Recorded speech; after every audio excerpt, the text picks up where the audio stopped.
Welcome to Don't Know Much About, where it all starts, as you know, with a question. I'm really excited, pleased to welcome to my show, Karys Rhea. She's a young, dynamic woman. I've been following her for quite some time on social media. Her perspective is really unique. It's really original. And she's been really writing, speaking about the intersection between politics, media, social networks, and what's really been going on, the problem that's emerging and has been really a problem for a while now on the political right, on the MAGA conservative movement. What James Lindsay many years ago talked about, which is the woke right, she had began to see it much even before. We're going to discuss that today. A little bit about my guest before we get into it. So Karys Rhea is an American political commentator. She's a former producer at the Epoch Times and Newsmax. She's a writing fellow with the Middle East Forum. She's a rising leader at the Global Liberty Institute and recording artist on Bass Distribution. She's currently writing a book about how right-wing identitarianism and an emerging, what she calls Chrislam, this is very interesting alliance, are undermining President Trump's vision, fracturing the MAGA movement, and jeopardizing really the soul of our country. This book will be out in 2026 on Wicked Sun Publishing. You can, of course, find Karys on X at Rhea Karys. Rhea, Karys, I'm really, really, really pleased to welcome you to Don't Know Much About. I want to just begin before we get into, like what's going on the right, for people to get to know who you are. How did you get into this? Before we started recording, you were saying that you are an artist. You're a drummer. You're a songwriter.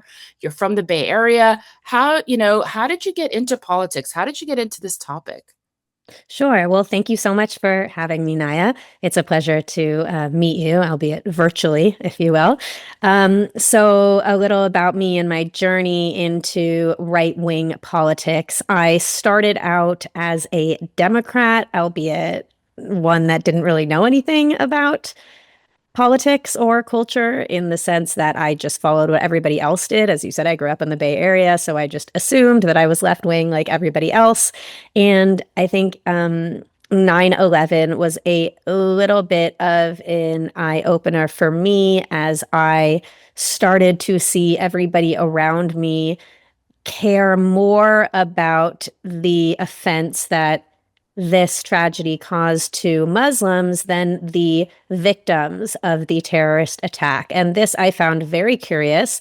I didn't even identify as a Zionist at this point. Like I'm a proud Jew, but my parents weren't particularly religious, and I had been to Israel when I was like 11 years old, but I didn't really even understand much about the importance of the Jewish state geopolitically and as an ally of America. So, but those 9/11 kind of planted the seeds of my like political awareness, if you will. And then throughout high school, I think I just kind of pushed back against what I saw as mob mentality on political issues, not even because I necessarily understood them, but just because I wanted to be the maverick who went against the grain. So when we had a mock Senate, I, wrote a drafted legislation, I think in support of the Iraq War, just because everybody was against the Iraq War. And I wrote a drafted legislation against illegal immigration, just because everybody was pro illegal immigration, before even understanding what these things means. But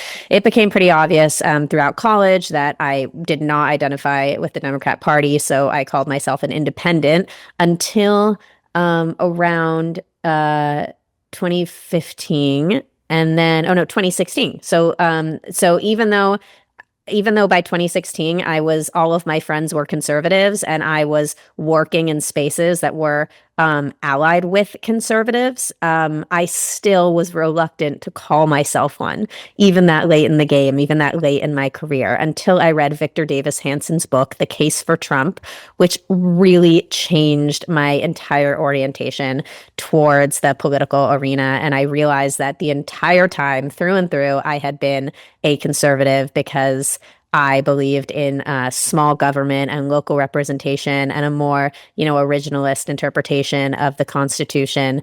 And these things were just never taught to me in school, right? Like I knew where conservatives stood on political issues, but in school they never explained to me what conservative values were, right? And so once I really understood that, it was like a no-brainer. And though I didn't vote for Trump the first time around, having seen how he governed, after 4 years, I was like gung-ho Trump all the way and continue to be to this day.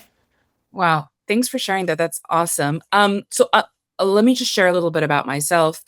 I've always been a conservative, and I think because I come from a Soviet parents, so I came to America when I was very young, but I grew up listening to the dangers of a totalitarian leftist state when, as you say, the government is really, really big, where the individual has very little freedom, cannot really have very little access to anything great.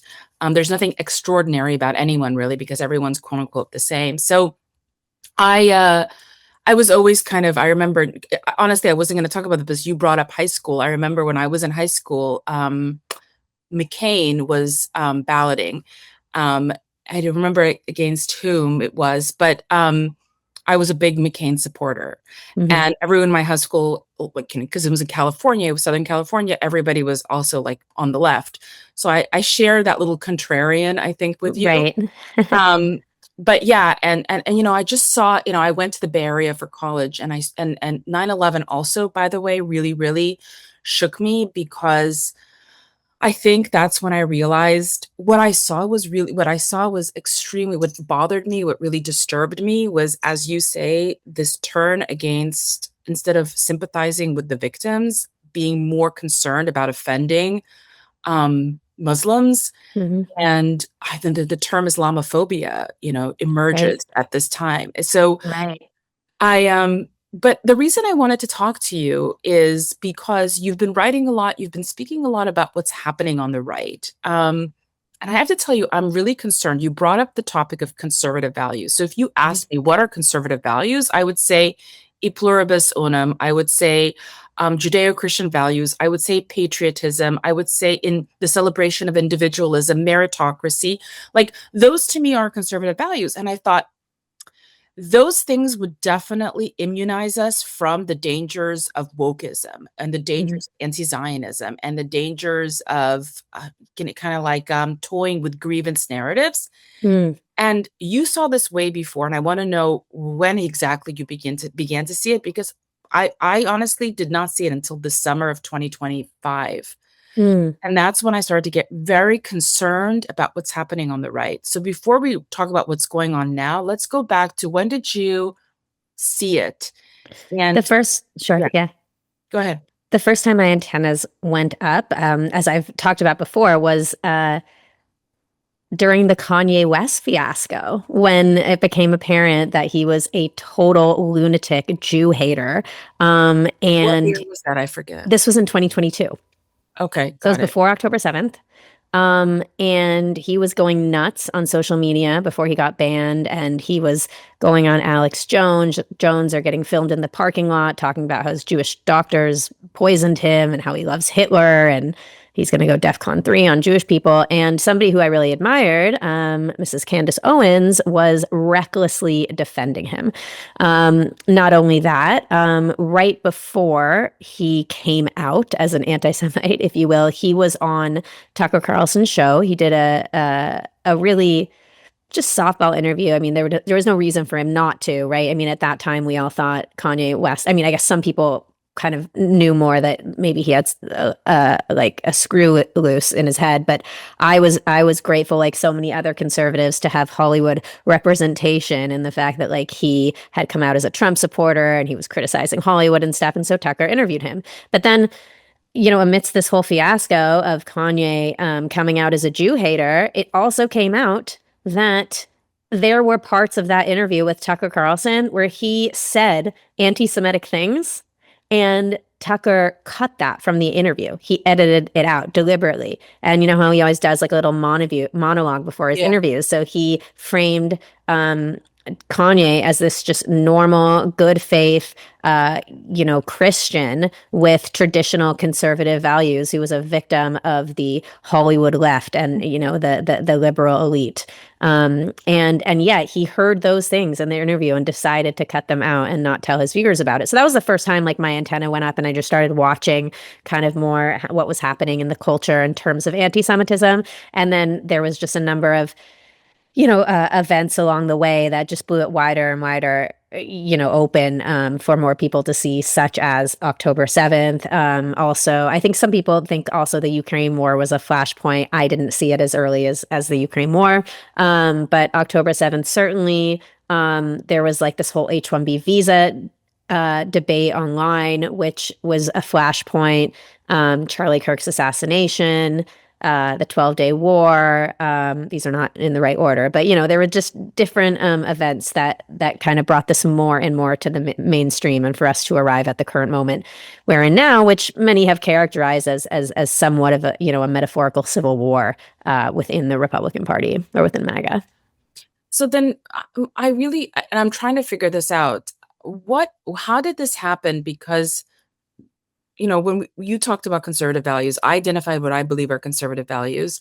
I really believed, and I still do in many ways, that those values would prevent from these corrupt ideologies and worldviews for entering. And I'm going to talk about, for instance, anti-Zionism. Anti-Zionism comes from Marxism. It comes from a Soviet, kitchen. It was cooked in the Soviet kitchen, as I like to say. Mm-hmm. And I thought to myself, obviously, when it comes to the West, it gets adopted and, celebrated by the left.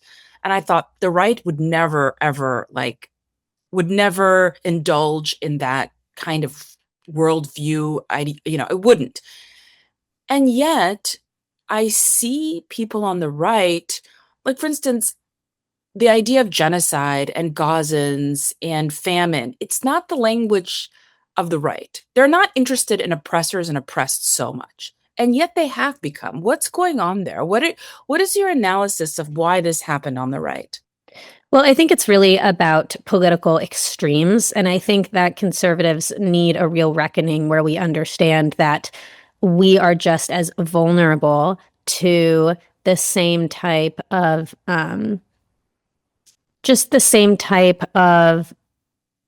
negative or even evil manifestations as the left is. If you go further enough to the right or the left, you just kind of loop back around. You're not a circle, but you're a horseshoe, as they say. So you parallel each other in a lot of ways. And it's because both extremes are totalitarian. That was a word that you moved, right? You go further enough to the right and you have fascism, and you go further enough to the left and you have communism. Both are totalitarian, authoritarian regimes. There are differences between them, for sure. In a communist regime, everything is nationalized. There's no private enterprise. The state controls everything. And in a fascist regime, there's still private enterprise. Although the state can control it, it won't necessarily own it, right? There can, in a communist regime, you're not going to see, expressions of any sort of religious faith, but in a fascistic regime, very often that can be paired with like a theocracy. So there are important differences, but I think that even if you just look at conservative values, like what you were talking about, like take a conservative value like tradition, right? Like we conservatives believe that there is something sacred about longstanding customs and the accumulated wisdom that we can gain, right, from tradition and from the past and from ritual. Well, if you take this to an extreme and you don't actually keep yourself grounded, what that can lead to is something that certain factions of the woke right, which I see as an umbrella term, are actually pushing now, which is a return not to any sort of constitutional based order or even values that are rooted in America's founding, but some sort of, like primitive, medieval age where like women had no rights and, religion played a much more central life in terms of government, right? And I think that even something as seemingly benign and beautiful as tradition can be a force for evil if you take it to an intolerant extreme, and there's no room for nuance or like individual circumstances, right? So I think that a lot of these so-called values have just been pushed all the way, to into a radical direction that in many ways these people seem indistinguishable from the left, right? And yet they're still doing it under the guise of American patriotism, and yet they're just shills for all of America's enemies. I mean, it's insane. There's a lot of different elements to this, but I think that's one way to kind of explain what we're seeing right now. Hmm. Well, okay? So this is something I also wanted to ask you about, which is the role of America's enemies in creating this division. So sometimes I question reality versus perception. For instance, when you talked about this metaphor of the Civil War or that this fracture within the conservative movement, I sometimes wonder: is there really, like, what are we talking about? Like, how big is this fracture? Is this manufactured for us? What is going on there? Like, what is your sense about what's happening? Like, how big is this growing divide within the conservative movement? And then I have another question, but yes, let's.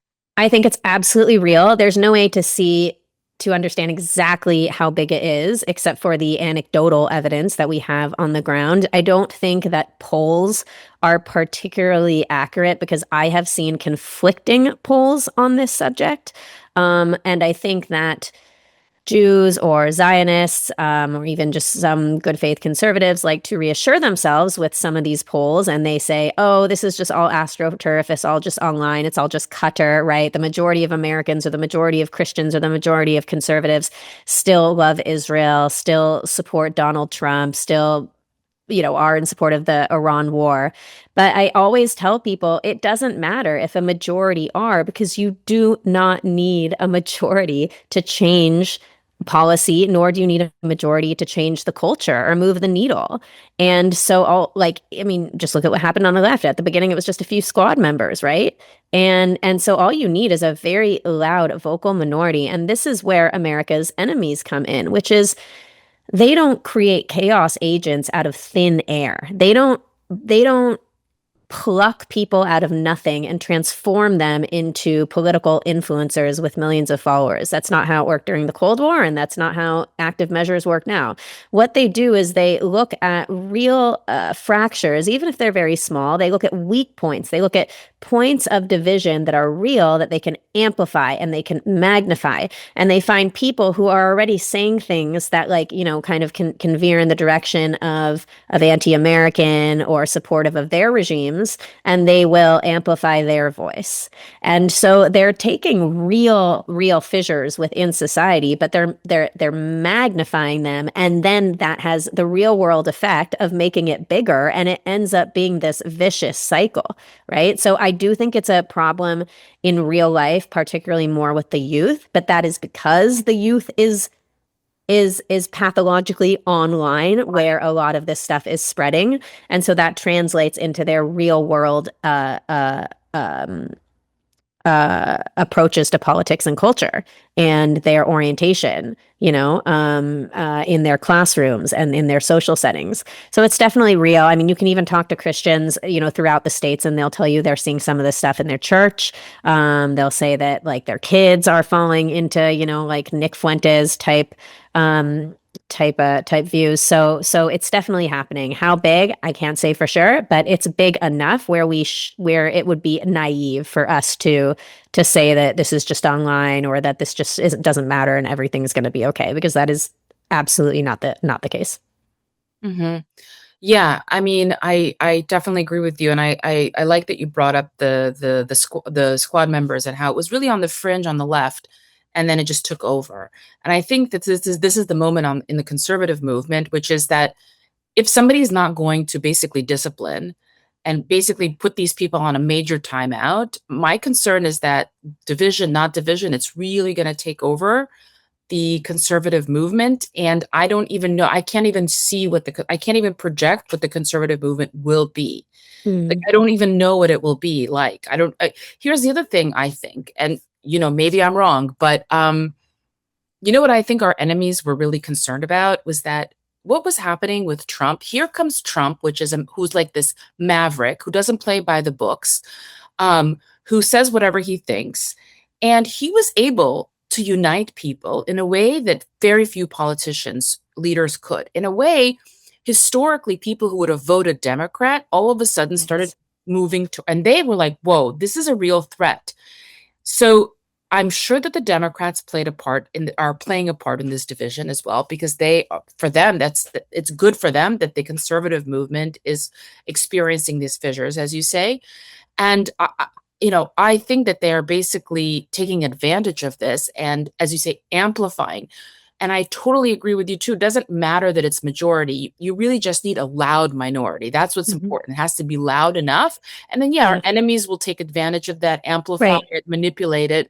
Um, Right. And you need the illusion of consensus, which we also had during COVID, and just so there's so many examples of this in history, right? So if the powers that be, if the people with power and influence and money are able to create this idea that there is a consensus about certain issues, then even if there's absolutely not, and even if the majority of conservatives aren't on board, it will still have a severe impact on the future of the movement. right. And the other thing that you said, which is really troublesome, is what's happening in the churches. And you're not the first one who said this to me. And I had a symposium recently against anti-Zionism in Toronto. Our Mhm. keynote speaker Yeah, I saw it. was Ben Shapiro. And he Mhm. slightly disagrees because I asked him, I'm like, I'm really concerned about what's happening on the right. And he thinks that the majority of the right are not a problem. We're talking about this minority, that the Christians they have their values, the correct values, that really this is not something that we need to make a bigger deal of. But I tend to kind of agree more with you. I think that it doesn't matter how big it is. It's like, as you say, the illusion, it's creating this big illusion and people are buying into it. And I asked him, my concern was what's happening to the youth in the churches, and who will stand up in a conservative, who will be that person in the conservative movement who's going to stand up and discipline and say, no, we are not indulging in this wokeism, in this marks, in these grievance narratives, in anti-Semitism or anti-Zionism. We're not doing it. We're not allowing this type of stuff to come in, to infiltrate us. I don't see anybody pushing back. Who's pushing back? No, I think there's a lot of conservatives that are pushing back, especially in their own way. I mean, I talk to Christians almost every single day that are pushing back on this, and there are increasingly more and more public figures who are conservative that are saying, no, this is not what we stand for, in government and also in journalism or other fields, just in the culture. But I saw your interview with Ben Shapiro. And I don't think he was saying that it wasn't important or it wasn't a big deal and we shouldn't focus on it. I think that he was just saying that that on kind of like what we're talking about, that a lot of it is just magnified, and there's this manufactured consensus, our establishment consensus that's created, that's not actually necessarily what's going on. Mhm. And I think that I don't think that I think that he's probably right, but like I said, it doesn't matter. It's like it doesn't have like whether it's a majority or not, there's still a massive problem on our hand, because if you take, and all you have to do to understand this is just look at a guy like Joel Webbon or Andrew Isker. These are so-called Christian ethno-nationalists who, in polite society, if not for the internet, they wouldn't have more than six members of in their church. Like if they're pastor, these are evangelical pastors, or I'm not sure if Andrew Isker is a pastor, but Joel Webbon is a pastor, although I think he's been kicked out of many different um, churches. But anyway, the point is that because of the internet, he can go on and he can say whatever he wants to. And on the ground in the real world, right, he might only have a handful of people coming to listen to him. But on the internet, right, with enough with enough algorithmic support, right, whether that's through monetization and money, whether he's putting it investing in himself, or whether bad faith actors are seeing him and they've plucked him and decided that they're going to amplify him. He now is getting out his very vicious message of supersessionism and replacement theology to millions of people across all sorts of social media platforms. And then that translates to real people on the ground. How many? I don't know. But he's going to have more people on the ground that live in his neighborhood that saw him, Mhm. online, that then go talk to him. But in reality, it doesn't even matter if they do, because they're watching him online. So there are people that, yeah, normally would be very, very fringe, but also remember, they are playing to a global audience, right? Whereas before social media, people would talk to Americans in America. But now when you're speaking on social media, you're speaking to, 15 million Jews and, 350 million Americans and 2.4 billion Muslims. Okay. So we, both Americans and Jews, were outnumbered. Like the audience and the cliques, they come largely from people who are not necessarily so sympathetic to either Jews or Trump or the West as an Right. experimental, as a civilization. But I'm still trying to understand. A lot of people say crazy fringe things. I'm still I'm trying to investigate and understand, but the message is landing. You're talking about globally, but I'm still wondering, why is it landing on Americans who love America and who are patriotic? Why is that message landing? Why is supersessionism landing? Why is and I want to get to this term. I don't know if you coined it, Chrislam. I didn't coin it, but yeah, it's a great term.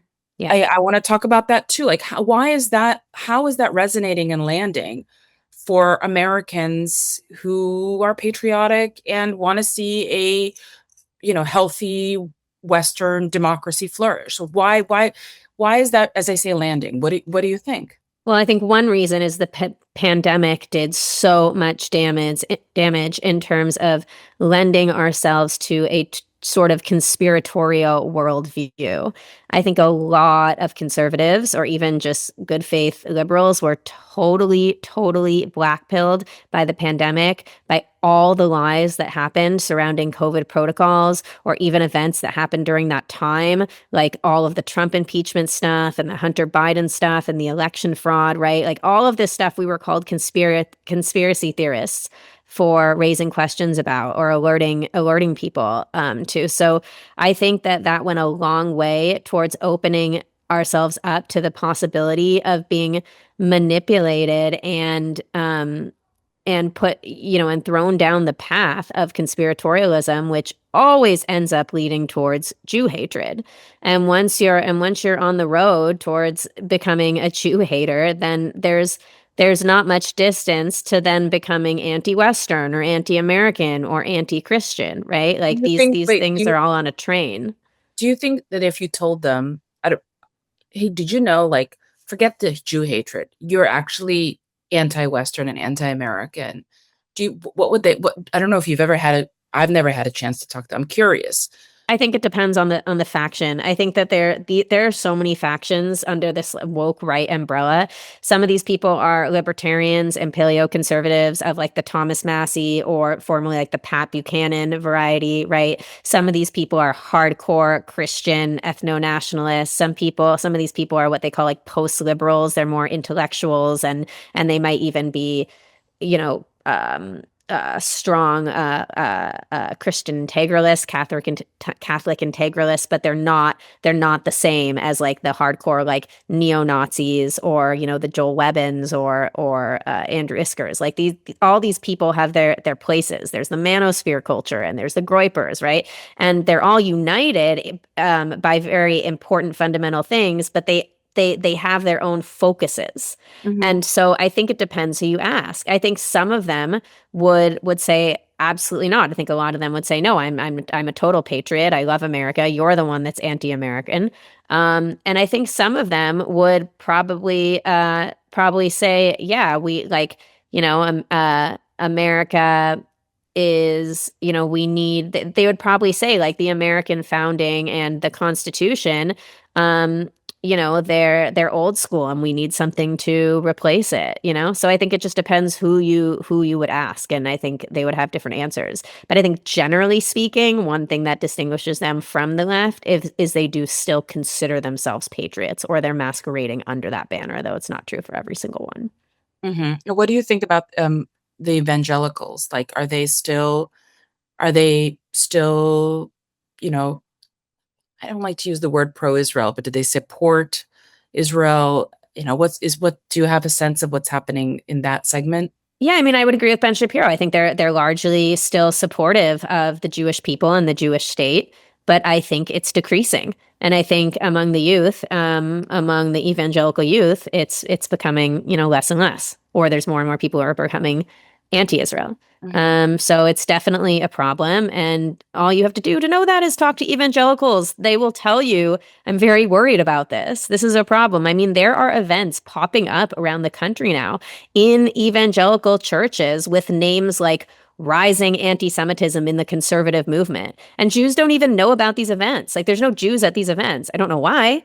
But I mean, there's a whole other ecosystem here of Christian supporters of Israel, that understand that our founding is intimately linked towards Judaic principles, and so the alliance between America, Israel, and Israel is not just geopolitically sound or beneficial, but it's also deeply, deeply spiritual and metaphysical, and stronger than any sort of tie between any two nations, certainly in the modern era. So I think that it would Jews would be wise to take note of this, and to maybe support their Christian Zionist communities that they stumble upon or that they research, because I think that for too long, certainly myself, I was operating in a silo for a decade in the Israel advocacy space, never working with Christians, even though they're the last bastion of philo-Semitism in America. Without evangelicals, there's not really much hope for Jews in America, let alone the ties between Israel and the U.S. That's for sure. Agreed. Yeah. I I spend a lot of my time, mostly, even though I'm conservative, in the Jewish education establishment world, which tends to be more on the left, and they're so resistant to working with the Yeah. Christian, because it's funny. They're like, well, you know why they support Israel, because they just want to get us all there so that Jesus could come. And I'm like, are you threatened by that? Like, is that something, like, why is that threatening to you? Are you But that's not even all true. I mean, even if it were, I understand, but it just shows, it just reveals that they're not even secure in their own Judaism. To who cares? These people are share your values. They support the Jewish state. It's just it's strange to me. It really just is.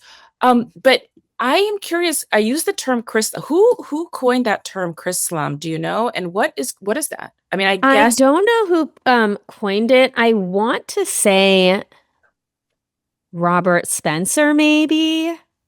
That Okay, would sounds like be, Robert Spencer. yeah, Yes. I think he maybe coined it.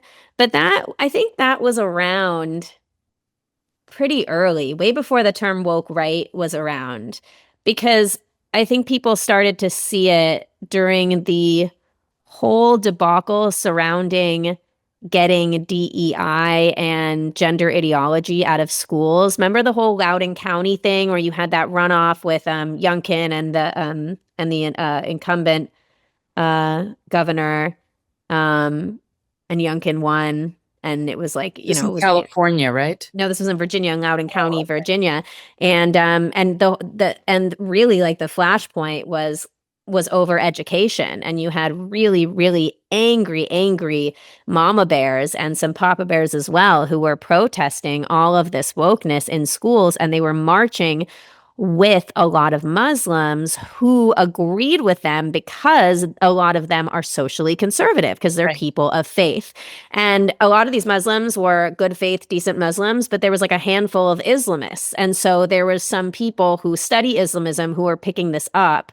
And I think they coined this term just to talk about like now the growing alliance over social issues. Mm. But now this has expanded and it is now like a full throttle, like, just like happy marriage between Christians and Islamists now over their hatred of Israel and their resentment of America for its foreign policy choices over the past few decades. And it just increasingly on more and more issues, they are becoming aligned. So there's other words for it. I mean, there's like some people call it the halal right. I've heard Wow. the Akh right, the Akh right, AKH. So a lot of people are paying attention. I call it the new red green alliance. This time it's red for Republicans, American Republicans, not red for communists. And it's very, very, very disturbing. It's one of the most disturbing elements of all of this is Christians hooking up with Islamists over their shared hatred of the Jewish state and Christians starting to parrot all of the Soviet talking points that spread throughout the Arab world during the Cold War. Yeah, I never thought I'd see the day where I was hearing this stuff come out of the mouths of so-called conservatives, but here we are. So what to do? How do we combat that? How do we help the conservative movement? It's so tough because I don't think that there is one solution or one catch-all. I think it depends what you're interested in and what you're passionate about. I think if you work in an education space, you try to fight it there. If you work in local politics, you try to fight it there. If you are a social media influencer, you try to fight it there. It just, How do you all do it? all the How do different you fight it? fronts. Well, I can tell you how not to fight it. And Okay. that's with censorship. That's with calls to, deplatform or get people banned from social media or get them to lose their livelihood and their jobs. Like this stuff does not land on conservatives, Correct. nor should it. Because if you start, like for example, if you start, it's one thing if you're inciting to violence, right? Or um if you are abusing a social media platform's rules, right? Like going finding the loopholes and just being like a troll or something like that. But if for all intents and purposes you are playing by the rules and you are just saying things like, Israel and America shouldn't be allies. Israel's a dangerous place. Netanyahu led America into war. The USS Liberty, Jews killing Jesus, whatever they're saying. Like to me, this stuff should not be censored online. To me, that is not in the spirit of what America is about, especially if the government ends up getting involved in that type of like public-private partnership, which I don't think the government should ever do. So I think that a lot of Jewish establishment groups like the ADL or whatever will call for policing what they call hate speech. But to me, hate speech is as protected by the First Amendment as any other kind of speech. So I definitely don't think that's the way. And I also don't think that the way to fight it is by trying to convince conservatives using arguments that the like liberal Zionists were making to try to convince the left to love Israel, such as Israel has the greatest gay pride parade in the Middle East, right? Or like Israel respects human rights and international law. Like Mhm. that's not gonna like I mean, it's especially because it's a little misleading. Like, yes, of course, Tel Aviv, has the biggest gay pride parade in the Middle East. That's because there's no tolerance of any sort of gay people throughout the Middle East, right? But Israel simultaneously is an incredibly religious country, right? It has a religious character. And outside of Tel Aviv, including in the second biggest city, Jerusalem. Wait, is Jerusalem the second biggest population? Maybe the first now. I don't know.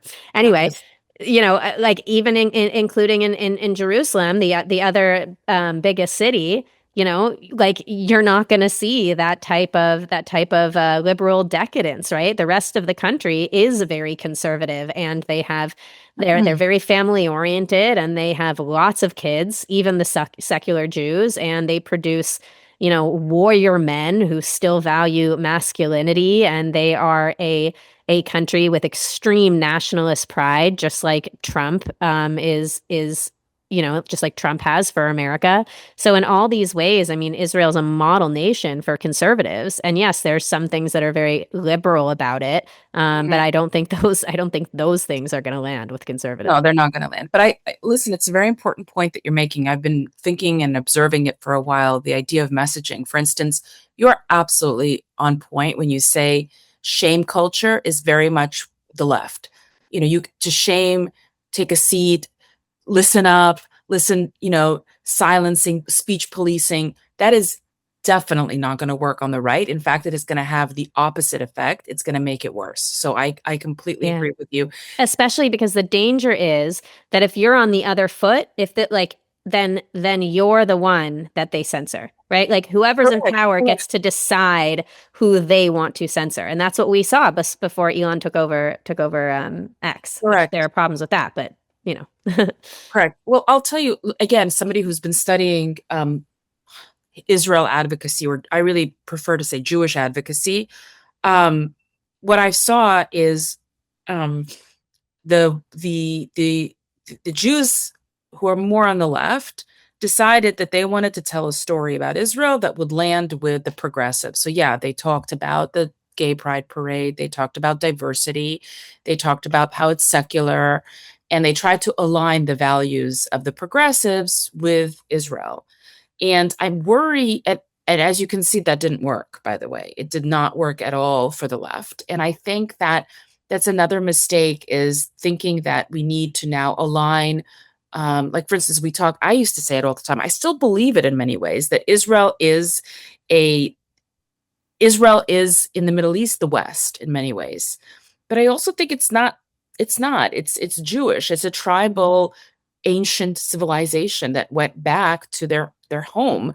So I remember right after 9/11, I actually was on a panel with Robert Spencer, and I remember saying this, and I don't know if I would say it again, but I said, doesn't the world understand that Israel is on the front line of the West? Like they're basically holding the fort rather. They're holding Mhm. the fort for the entire West. And I looking back, I thought, well, being a conservative, because I care about the West, that's kind of the way that I was positioning Israel.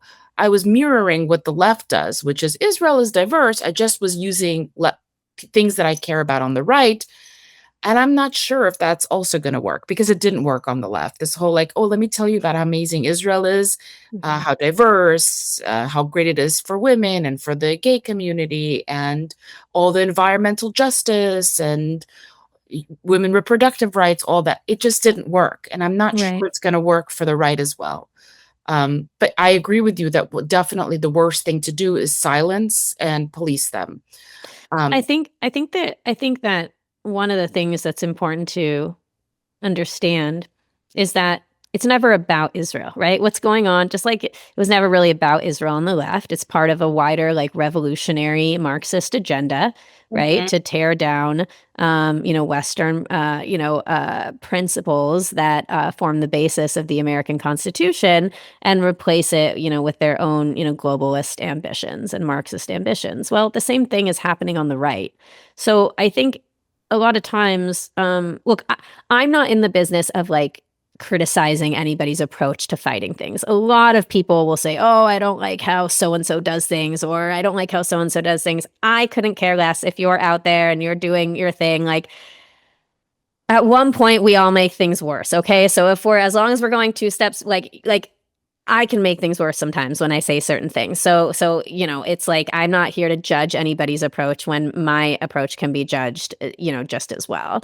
But the point that I want to make is that one way I think to expose some of these people, in terms of their bad faith, is by getting their audience to understand that this isn't about Israel to begin with, because these people are hypocrites and they're inconsistent, right? Most of these people that are screaming Israel, Israel, Israel, if you compare what they're saying about Israel to anything else, you'll find glaring inconsistencies. You'll also just find glaring inconsistencies with their talk about Israel. Like they'll literally contradict themselves, like Tucker Carlson did when, I mean, he's done it so many times, but the one that comes to the top of my head is when he says, like, Israel has no resources. And then, in another episode of his show, he's like, Israel has so many resources, right? I mean, it's just people are just so contradictory. And so I think if you point out their hypocrisy as much as possible, I think that goes a long way because it takes the focus off of Israel to where it actually should be, which is to these people's motivations, which are so much more sinister than just criticizing Israel, right? And they're making it seem like that's all they're doing when we know that that is not all they're doing, because that's what we do as Zionists. We are the ones that criticize Israel all the time because we're invested emotionally and spiritually and politically and culturally in the direction of the country. So we're the ones that have the good faith conversations, about Netanyahu. We're the ones that criticize him for this action and praise him for this action. Like we're the ones that have nuanced conversations, not these people that are claiming that they're just criticizing Israel and that's suddenly illegal. There's a big difference between us and them. We're Right, the right. ones that are Well, criticizing Israel. you again, a very important point that I want to stress that you're making, which is instead of focusing on Israel, we have to focus on them and their motivations. And of course, the they is broad. It depends on who the they is. But I really want to know, what do you think is motivating somebody like Tucker Carlson? I'm really just want to understand, because you look at a video of him from 2015, from 2018, this guy, I mean, it's just like night and day. It's just, how do you, and to me, the argument that he's being paid off, it just seems cheap. I'm not like, he doesn't seem like somebody who would be paid off, but then some people tell me everybody's for sale. So what do you think? I don't, what's his motivation? I don't know for certain. I don't know if anybody knows for certain. There is no doubt that he has a greater political project that he is trying to get accomplished, as opposed to somebody like Candace Owens, who I think couldn't care less about the direction of America. She's just trying to, she herself is her own political project. She's just a narcissist and wants, the fame and the fortune, and as many clicks as possible. I think Tucker Carlson is really trying to transform the Republican Party into one that is actually more left wing when it comes to foreign policy and economics, and more right wing when it comes to social issues and religion. So I think he is trying to rebuild the Republican Party in the image that he wants to see it. Which is kind of a blend of like Bernie Sanders populism and When he spoke about Maduro, he's like, I was just like, are you kidding me? Are we conservative? He's like, well, yeah, but his social, his social, the way that he deals with social issues is yeah, they don't have any, they banned he bans LGBT activities in Venezuela, and there's no trans ideology and there's no gay marriage. It's like, yeah, but he's also a communist that has plunged his population into the most guttural poverty anybody could imagine, and it is a total police state that disappears and executes any political dissonance. But I guess, but Tucker has a goal in mind here. But I also, I used to see it the same way you did in terms of Tucker just switching on a dime, because I used to love him during the pandemic. Like he was really a lifeline for me. He was covering things that not a lot of cable news hosts were covering. But the more that I've looked into him for my book and done research, the more I see actually kind of like a slow burn into his transition, which I think really started with his like disillusionment over the Iraq War way back when. Because before that, he was like, a Weekly Standard internationalist, right? Or what we more commonly call like a neoconservative, right? But I think after he saw, how the Iraq War was executed in a very disastrous way, that ended up sort of blackpilling him. And he actually like called Pat Buchanan around like 2006 or 2007. He apologized to him for like marginalizing him and his earlier views about him. And in 2008, he spoke at at this rally for Ron Paul, called like the Rally for the Republic or something. So already by 2008, he had shifted from, he had shifted his tribal allegiance from being a neocon to being more of like a paleoconservative isolationist.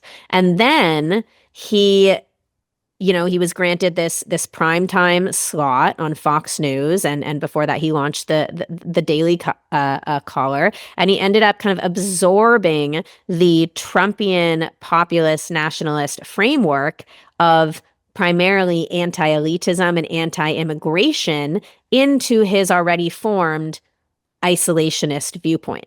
So it was kind of like a mix, right? And he really, really dug into the whole, Trump campaigned on no foreign wars thing, right? Like he really loved that, right? When we know that it's not as complicated as that. Yes, Trump campaigned on no foreign wars, but he was also a peace through strength guy who wanted a strong military and wanted our enemies to fear us and wanted, our enemies to know that we wouldn't be afraid to knock them out, right? So I think like by Trump's first term, Carlson had assimilated like a lot of different currents, like the anti-establishment skepticism that was born from the Iraq War, as well as this Pat Buchanan tradition of foreign policy restraint with its longstanding anti-Semitic vulnerabilities, right? As well as this form of Trumpian populism that had translated into mass politics, and I think it kind of it only went further and further from there. I don't think I my guess would be that Tucker is not being paid in any sort of sense that people are saying that he is. I mean, Tucker is incredibly wealthy. Maybe he has some sort of conflicting business ventures with Gulf countries. I wouldn't be surprised if that was true, but do I think that Qatar is paying him to say what he says? I have a pretty strong hunch that is just not true. Yeah, I agree with you. Well, you brought up a bit about your book, and I want to talk about your forthcoming book. So I'm sure it touches on a lot of what we discussed, but what is kind of the main thesis, if you will? What is the thread of the book, the theme? And then what do you mean? Because when I introduced you, I talked about you talk about something new that you call right-wing identitarianism. So let's start with what is the main theme or thesis of the book, and then what do you mean by right-wing identitarianism? Sure. Well, let me just take the last question first because it's actually very simple. Identitarianism just means identity politics. It means organizing society, viewing society through the lens of an intersectional hierarchy based on those who have power and those who are powerless, based on those who are oppressed and those who are oppressors. So everybody is now seen not for their individual nuances or individual merits, but they're seen in terms of whatever group category they belong to. And the people who you consider the most oppressed would be actually the most entitled now and the most deserving of special privilege. And the people that you see as the oppressors would be, demonized and persona non grata to you. So this way of seeing the world is increasingly finding purchase within parts of the America First right. And that is what I mean by identitarianism. And as you said, it's grievance based. So it is absolutely toxic. It does not lead to any sort of healthy, flourishing society because it does not lend itself towards healthy individuals. Like if you are that black-pilled, if you feel that hopeless, if you are that enraged, if you are that filled with bitterness and resentment and anger, how can you lead, a productive life? You can't. So this is not a winning formula by any means, and that's why it's so corrosive. And so the book is about that in a sense, but it also One second, because it's Sure. important for my listeners and viewers. One thing that I like to always say, and I said this to also Ben Shapiro, is the reason, and you may again disagree with me, the reason that they've adopted these grievance narratives is that because of the hard left policies, because of DEI, because of intersectionality itself, it put people like white male Americans at a disadvantage, actually. And they are not as, it is harder for a white male graduating from a university to go find a job. So there is a sense of, I can't buy, like, I was promised this idea of the American dream. You know, I was promised that I could become part of this American project. And there's this disillusionment where actually I can't. And there's this real anger. It's not like, illusion. It's not an illusion. There is something to it. Absolutely. But at the same time, I think we shouldn't be indulging in it. I think there should be a pushback against it. But I think Yes. okay. So then, No, absolutely. DEI is anti-white discrimination. And with every single school or every single workplace that it has been implemented in, that has put white people, and particularly white males, as you said, at a structural disadvantage, at an institutional disadvantage, which is completely unconstitutional in my opinion. And I think another component of that is the left really just bastardized language. So they took words, they used slurs like racist or Nazi to refer to anybody they didn't like. Disagree with. Yep. And the pushback among conservatives was essentially, you know what? Fine. If you're going to call me a Nazi, I am a Nazi. If you're going to call me racist, I will be racist. It's kind of embracing everything that that the left has imposed upon conservatives as a whole. And now there is some subset of conservatives, primarily the conservative youth, that are completely owning those labels. Right? Mm. Like I thought the whole concept of toxic masculinity was utter nonsense. And now I look at like these like manosphere folks, right? These unbelievable misogynists who actually will sit there and have conversations about whether it's cool to punch your girlfriend in the face. And I'm like, oh, that is toxic masculinity, right? And I'm so embarrassed to even say that because it's such a woke phrase. But it's like these people are becoming what the left what the left said they were. And it's just like a horrible cycle. And it's really sad to see because it really does give the left a gift, as you said earlier. Wow. Wow. I didn't know that. So then let's go back to, what is your overarching kind of argument? What do you want to say in this book?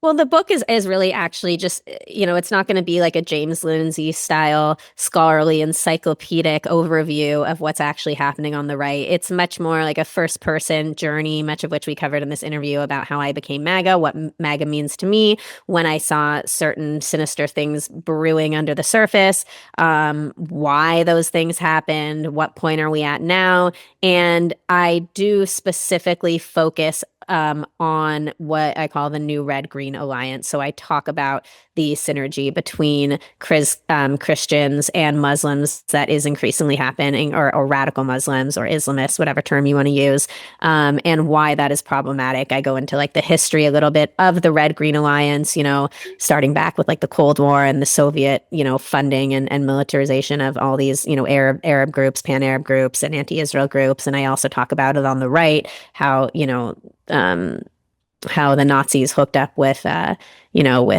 some Arabs, and had like a Bosnian Muslim SS division, and talk about Van Leer and all the way to the present day, and now how those things are manifesting today. So that's like a little bit my focus, but I do try to touch on like a lot of other elements that we've been talking about as well. And it's really just kind of like a wake up call. I'm really trying to talk to MAGA conservatives here.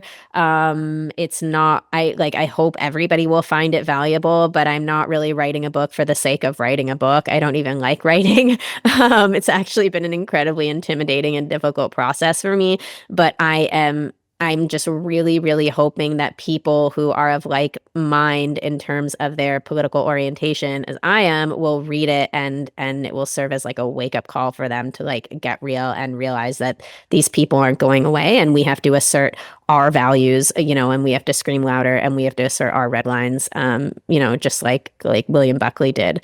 It's like a John Birch moment for us. And what's interesting about that is that's now brought up in a lot of these conversations with the woke right, and these people are decidedly anti-Buckley. They're talking about how Buckley was actually set the stage for like neoconservatism, and he's the one that like pushed out the isolationists and the paleoconservatives, and so he is kind of everything that is wrong with the conservative establishment today. When in reality, I think that William Buckley, almost single-handedly guaranteed that post World War II, the Conservative Party would be a safe place for Jews. And I think without that sort of gatekeeping, then who knows what situation we'd be in today. Well, that brings me to my final point that I wanted to make with you, which is, again, I'm testing this for the first time, actually. I've never really shared this thought, but I'm curious, since you brought up Jews and the conservative movement, something Bret Stephens talks about, the October 8th Jew. And who is the October 8th Jew? If I had to build a profile, they're the Jew mostly on the left who woke up. I'm not an October 8th Jew. I gather probably you are not as well. Nothing, no shade. I'm different. Something I did notice, because I do tend to kind of surround myself more with Jews who are on the left rather than on the right, um, is they commonly talk about the feeling of betrayal, that they feel betrayed, Mm. feel like the that everything that they believed in and everybody that they supported turned their back on them. And something that I observed is that that's not the way conservative Jews talk. Like, you and I are both more politically conservative. I don't would never use the phrase "I feel betrayed," and I'll tell you why I don't. Because I never substituted my Judaism for conservatism. I never made a conservative value a Jewish value, whereas I think for the Jews on the left, they actually made progressive ideas Jewish values, That's um, interesting. like tikkun olam, Right. like reproductive justice became a Jewish value. Like, Black for Lives me, Matter. Yeah. yeah, like, right, e pluribus unum is not a Jewish value for me. I love it. I love tradition, I love patriotism, I love America, but I'm concerned about what's happening on But the isn't it sort of a Jewish value because can it trace its roots to like the Decalogue and the Old yes, Testament and yes. Jewish principles? Sure, sure, but I mean, I don't what I'm trying to say to you is that Jews on the right did not substitute they didn't throw their Jewish selves into the conservative movement. Mm. They were Jews who were in the conservative movement. It wasn't that they became there wasn't this symbiotic like synergy Well, between it's the identity politics thing. It's the identity thing. We don't make it our identities that exactly our Judaism is like that the reason why we love Trump or we love the Constitution is not at because all. we're Jewish. Like, yeah, we don't do that. Right. Exactly. That's Yeah. exactly right. So for me, that's just an interesting kind of moment to consider the difference between, I think, the this October 8th Jew and the Jews who increasingly, I always talk to them, they feel betrayed. I don't feel betrayed because I didn't make that my Judaism. Um, Mhm. that's separate from me. Yeah, Um, totally. No, I think it's about group. I think it's about identity politics and group categories, right? October 8th Jews feel betrayed because their worldview was largely formed by these allyships between group identities, right? correct. Whereas conservatives, like if there's any group identity, it's the family. Mm, Like when we talk about like group identity, we're more talking about like a family unit or like a local community, right? But they're not things based on like race or gender or anything like that. So not at yeah, all. totally different mindsets. Yeah. Well, listen, I really enjoyed talking to you. When is your book coming out? Hopefully soon. Okay, really exciting. Yeah. I really think people like you're extremely smart, sharp, Thank very you. knowledgeable. I'm a devout follower of yours. I really have seen you kind of grow, and I can't wait to see what's ahead for you. Um, so people can follow you. Mostly, are you on X or on Yeah. Instagram? Yeah, Do you I have mean, I'm on Instagram, but it's private. So I would just say if you want to follow my political stuff, just follow me on X at Rhea Karys. I also have like a DE, a DE, DEI. Oh my God. DIY, do it yourself, kind of like ghetto email list where I send out like a few articles a day that are not typically like mainstream topics. So if you want to be on that and receive like 5 emails a week, which I know is a lot, you can email Rhea's Daily List, RHEAS Daily List at gmail.com, and I'll put you on. But otherwise, yeah, I'm very active on X. So. Amazing. I'll put that all in the description of the podcast. Again, thank you so much for taking the time to talk with me, and I'm excited to read your book, and I know everyone is. So thanks so much for joining me. If you liked what you heard today, please subscribe, share widely. This has been yet another amazing episode of Don't Know Much About. Thank you. Thank you so much.